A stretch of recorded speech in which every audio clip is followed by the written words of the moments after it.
Welcome to Let's Talk Business Phoenix, the Greater Phoenix Chambers podcast.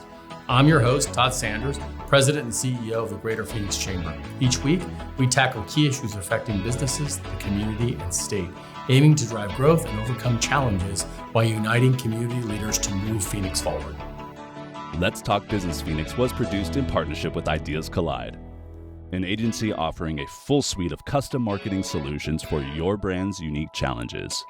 Make a connection at ideascollide.com. Well, welcome back to the podcast. We are thrilled to have a very special guest today, Tami Bohannon, who is the President and CEO of the Foundation for Senior Living. Tami, thank you for being here. Well, thank you for having us today. It's a pleasure to be here and share a little bit more about FSL. You bet. Well, before we get to FSL, tell us about you. Maybe some background on yourself, and then also, because we're so used to bios, tell us about something about yourself that we wouldn't find on your bio that we might find interesting. Okay. Well, I have been in the social benefit sector for more than 30 years. And I love working to find solutions and to help people who are vulnerable. So that really has been my passion and my mission in this work. And I use the term social benefit rather than nonprofit because I'm a big believer that nonprofit is a tax status. Correct. It's not a business model. I couldn't agree more. Very good. So something about yourself that we might not know from looking at your bio. You would never know, but I am a rabid college football fan. There you go. Anybody can hit me up, talk college football, right? Give you some tips. I love college football. Every Saturday morning, I've got game day on religiously. Die hard. Yes, all die right. hard. I like that. And I think we obviously went to college basketball back in the Final Four days, but college football is where your heart is. That is where my heart is. Excellent. Absolutely. Excellent. So you mentioned that 30 years, and clearly that's quite a career. Tell us about that journey. What got you started thinking about this career? Because I don't think anybody decides they're going to get into social benefit when they're graduating from college. But what sort of drew you to this? Well, my family always was volunteering, doing things. So that was just a natural path for me. And my actual first job out of college was with a Chamber of Commerce. I was a director of communications for the Visalia Chamber of Commerce. I know that chamber. And I got to learn the nonprofit community, and it just set me on a path. So from there, From there, I went to work for the American Cancer Society. Okay. All right. And then my husband works for the newspaper industry, and we went back east for about 7 years and worked for some nonprofits there and have been in Arizona 24 years now. So you came to the land of milk and honey and that's never right. left.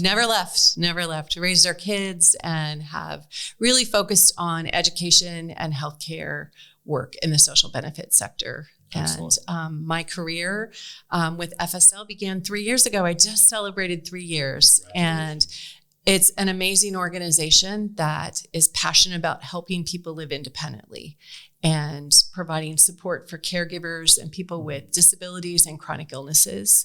And I've got a little bit of lived experience with being a caregiver. Okay. So that was really important for me. There was a really alignment with the mission. It's hard to know what it's like until you've done it. Right. Correct? Hands and down. More and more of us are experiencing that. And it's quite a privilege when you think about it. It's a blessing. Yeah. To be able to we might not think about it when we're in the thick of it. But a lot of people I know who are advocates and passionate about making sure we have caregivers in the future and what does that look like, have been caregivers. And, they've really rolled up their sleeves and dug in, and they want to see some changes. They worked hard and they want to be there. So maybe people don't have to have the experiences that they had. Correct. Well, I want to get into the work of FSL. Before we do, let's talk a little bit about leadership. I mean, more important than ever. What's your leadership style and how do you define it? So I'm a servant leader. Okay. Goes way back to my background. I believe my role as a leader is to provide resources to my team so they can bring our mission to life. I think that's done with a healthy culture. So minimal politics. Politics with a small p or a capital P? With a small p. Okay. Within the organization. Just high enthusiasm, low turnover. We want to have that healthy culture. And a key to that is communication and cascading communication. Just keep that communication flow going. Help being transparent. I think I tell people the T in Tami also stands for transparency. If you want to win some money, play poker with me. All right, that's a good one to know. And so as far as the work of the foundation itself, maybe get into that a little bit more. Clearly, we're seeing, baby boomers starting to age pretty significantly now, and we're seeing some big changes from a societal perspective. How does that foundation's work play into that? Sure. Well, we've been around for 50 years. We just celebrated our 50th anniversary, and we have three main focuses: housing, healthcare, and connecting people with resources, and connecting people with, if they want to volunteer and get involved. So we are an affordable housing developer. We have 25 housing communities all over the state of Arizona. We primarily have people who are 55 and older live in our communities, and there's an income qualification. So 40, 50, 60% of area median income. And we know there's a huge deficit of rents that are affordable. Yeah, and those numbers keep changing, right? Obviously, incomes and costs as far as rent's concerned, especially after the pandemic. Yes. We saw huge costs go up in rent for folks. Many more seniors were priced out of where they were able to live and called us. The majority of our calls every day were people looking for rental assistance, or they were being evicted, or were finding themselves homeless and they needed housing. So huge need in our state. And the senior population is one of the largest growing populations that are finding themselves unhoused. So we know we need to build more housing. Okay. That's affordable. And then as far as volunteering, I know you mentioned that as well.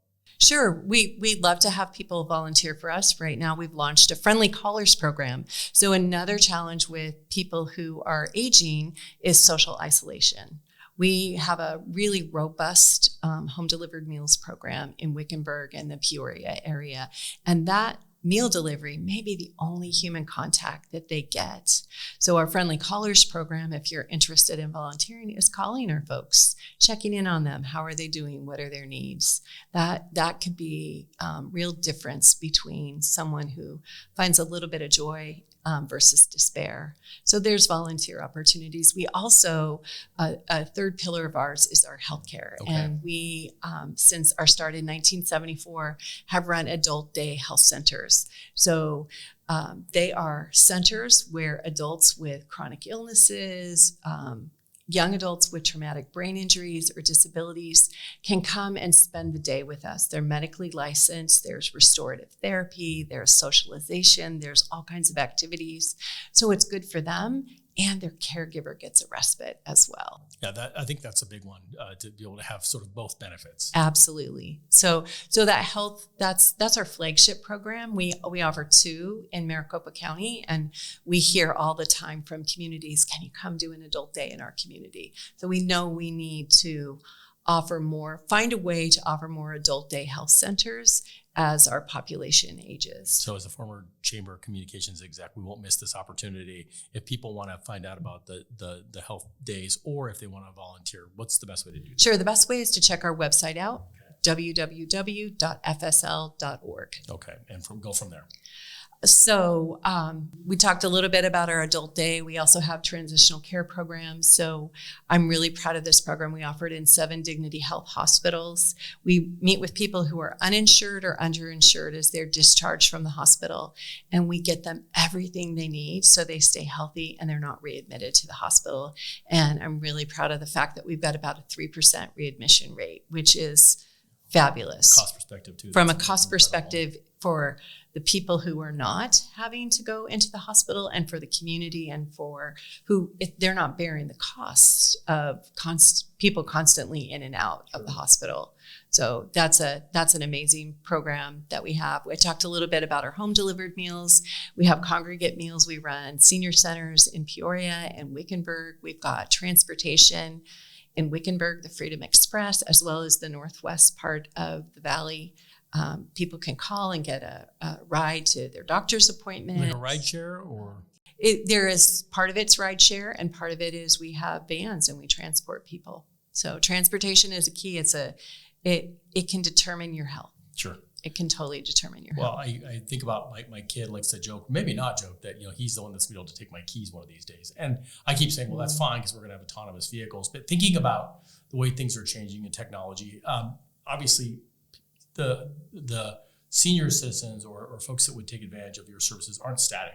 They're expecting something that folks from 20 or 30 years expected. And so how are you adapting with the changing needs of today's seniors? So we're looking ahead. We're actually in the process of creating a strategic plan for growth for the next 25 years because the population is absolutely shifting. By 2030, the last baby boomer turns 65. By 2035, the population shifts for the first time. More people over the age of 65 than under the age of 18. That'll never revert. Right. Will never revert. So how are we serving this population now? And as it grows, in 20 years, a little more than 20 years, I'll be in my 80s. That population will quadruple from what it is now. Hard to imagine. Hard to imagine. Like I ask people to close their eyes and think of all the 85-year-olds How are they? Can they get around? Are they still driving? Do they live in their own home? That population quadruples. So we as a society need to figure out how are we going to serve them? So we've talked about senior centers. My mom's senior center is not going to be my senior center. It's going to be completely different. We want people to socialize, but we also want people to embrace health and wellness. How can they have their health span increase to meet their lifespan? Well, and thinking about to your point, I think that you make an excellent point as the baby boomers age out. Gen X is next, and they're going to want something much different probably than the baby boomers, and then eventually millennials will start coming into the picture. And it sounds like what you're trying to do now is to pivot and look way down the field to understand what needs are going to be later on. 50 years from now, what are we going to need, and how do we take that and go backwards and start building it now? How we know people want to live independently. I don't think that's going to change, but 90% of people tell us they want to age in place in their own home. So how do we make that possible given healthcare, given falls? How do we train people? How do we use AI and technology to monitor someone so we know they're exhibiting patterns that they could be falling, so we prevent them from falling? Because once you fall and you break a hip, that really can be a game changer for a person. So I think it's also true that at some point you probably are going to need some additional services or even maybe housing.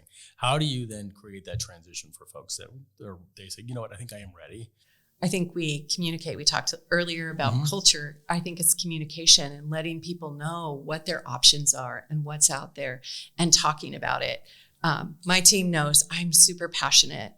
I want to have folks embrace our elders, our older adults, and love them and the aging journey as much as we love puppies, kittens, and children now.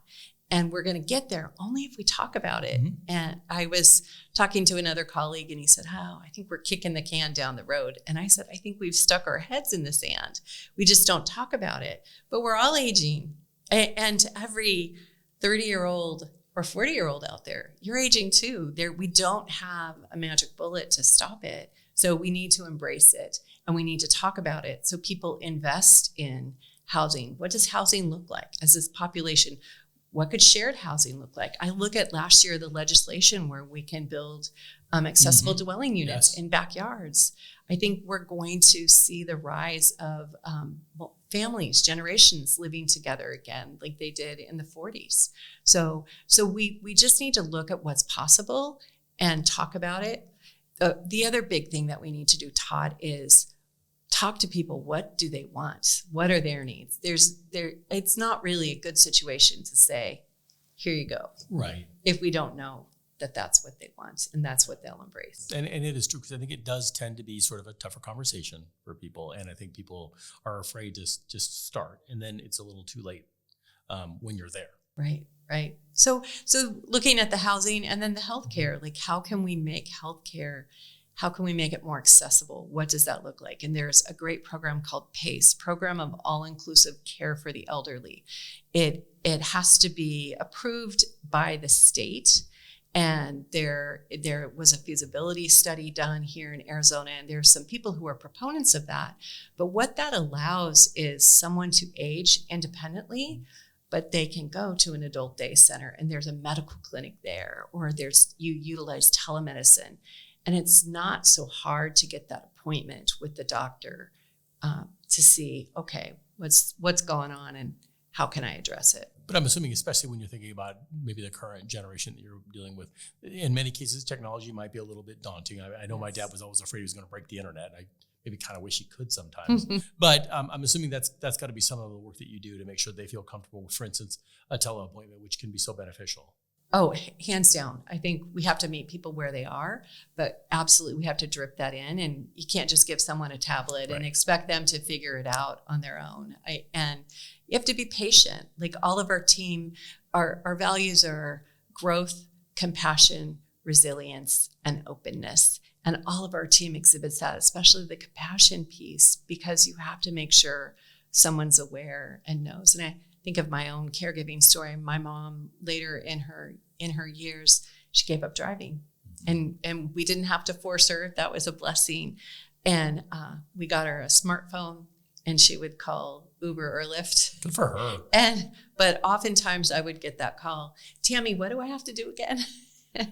So it's just being patient and teaching people. But I think technology absolutely is going to be, it's the wave of the future, and there's some amazing things that are happening. And as we look at AI and technology, I think we have to look at robotics as far as caregiving goes. We have a shortage of caregivers, and there is a high percentage of family caregivers who burn out.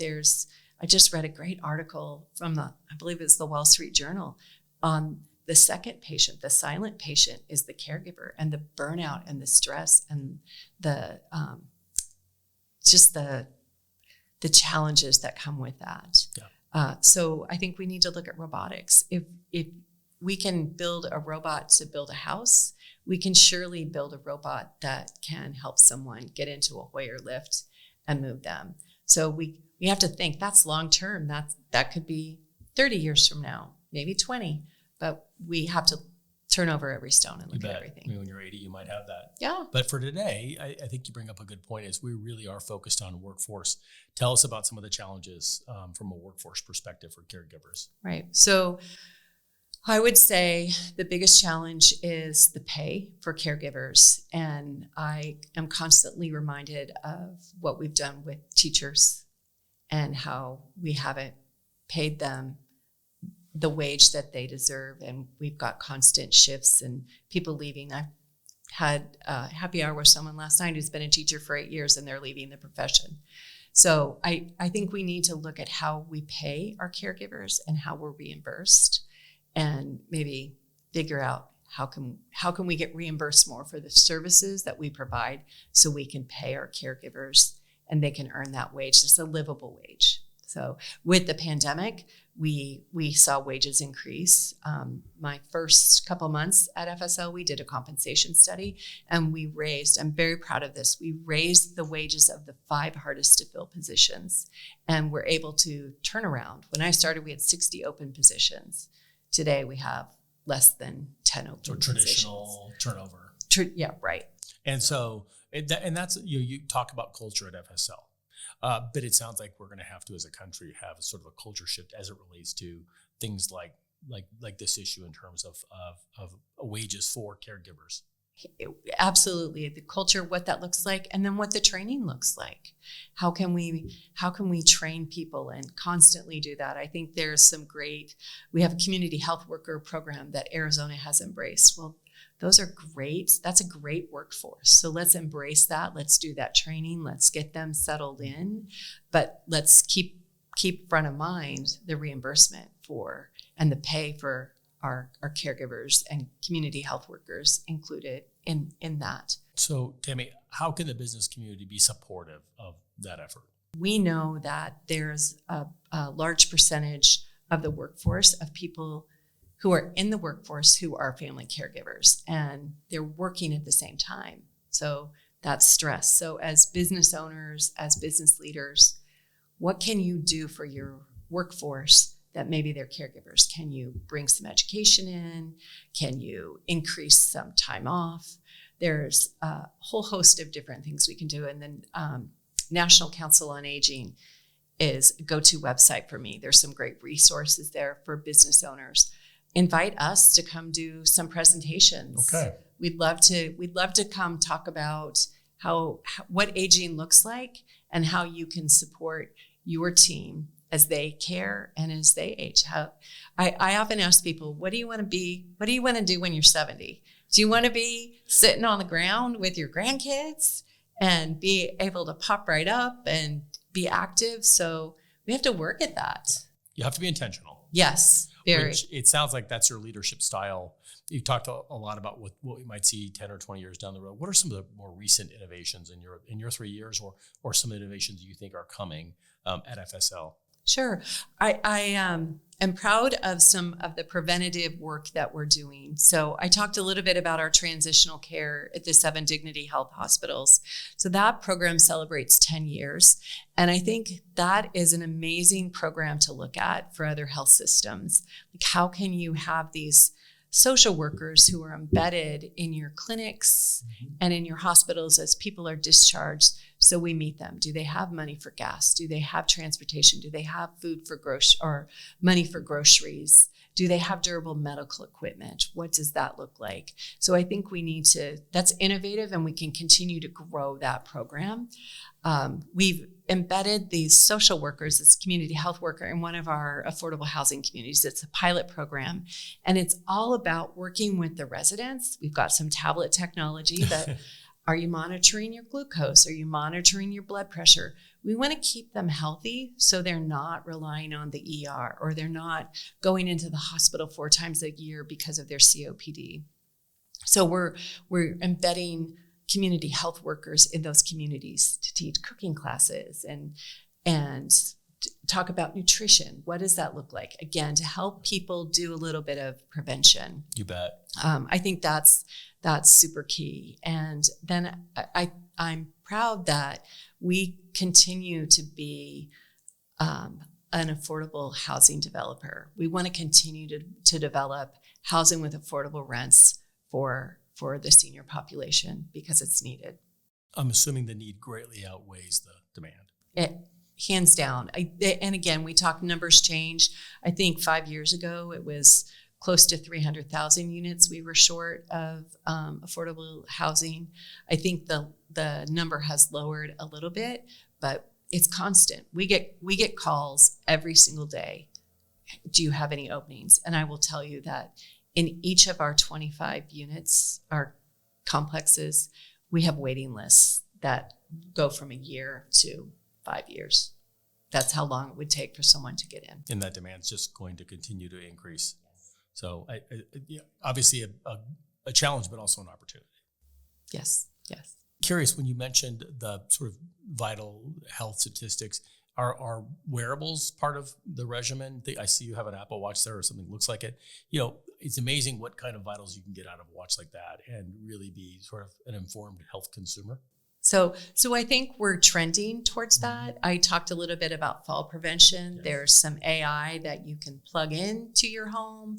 There's wearables. I mean, we all remember the commercials. I'm dating myself now. Help, I've fallen and I can't get up. I love that commercial. So I think that's what we're seeing, and we're definitely looking at that. So wearables, again, AI, robotics.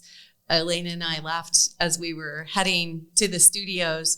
We have a cat it's not truly a robotic cat, but it's an AI cat. It looks very real, but it was created so someone who's aging, maybe they have early onset of dementia, and it comforts them. So there's all kinds of things, whether it's detecting falls, whether it's letting you know, oh my gosh, my blood sugar is dropping, I need to do something, or it's too high, or whether you've got this little robotic cat or dog to help calm you and ease anxiety.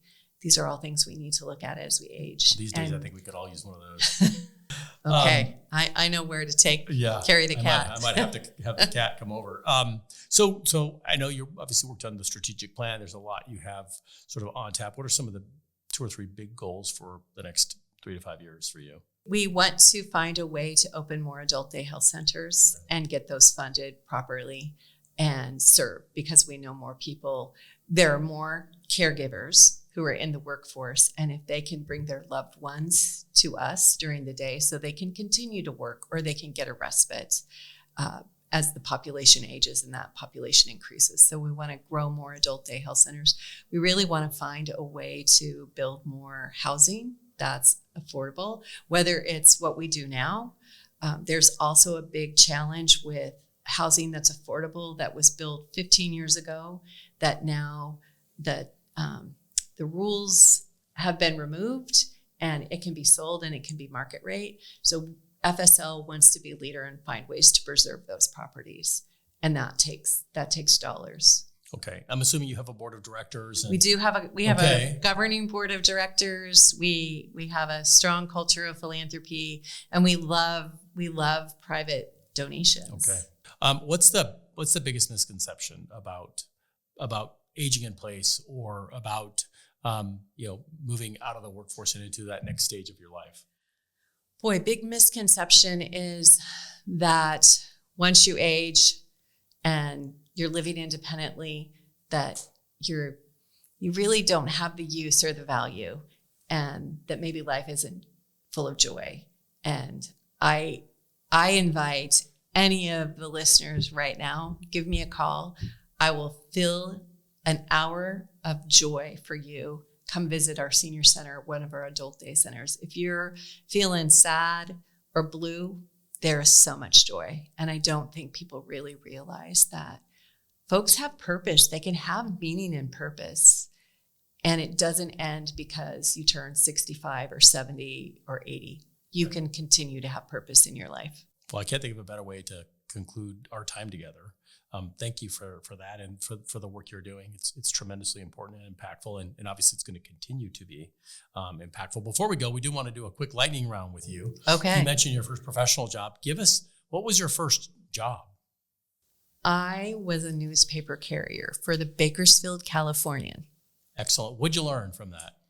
I learned how to knock on doors and tell people that they owed me money and ask for it nicely. Well, I don't know, what do you call it? Social enterprise, not nonprofit. Social benefit. That social right. benefit leader. You have to be comfortable asking for money. That's so right. That did go far. That's right. Okay. We're going to switch gears to get to know you in a little bit different light. What about first concert? Chicago. Oh, Chicago. Excellent. Good one. Chicago. Yeah. Excellent. Good. I still remember it. Yeah. It was with a bunch of girlfriends, and it was an amazing summer night. Very good. And we'll finish with, what's your pet peeve? Oh, gosh. Which one? Which one should I? Just the top one. I think people who don't follow through. You bet. Well, I like that. I think that makes a lot of sense. And certainly for the work that you're trying to do, you got to follow through. You got to follow through. So, Tami, thank you again for joining us. And we will, why don't we once again mention the website? Sure. www.fsl.org. Excellent. Well, make sure that if you're interested in volunteering or donating, get a hold of Tami and her team and make an impact and follow through. Thank you. Thank you. All right. Great to be here. Thank you. Thanks for watching this episode of Let's Talk Business Phoenix. Please take a moment to tap the follow or subscribe button for more great podcast episodes to help your business thrive.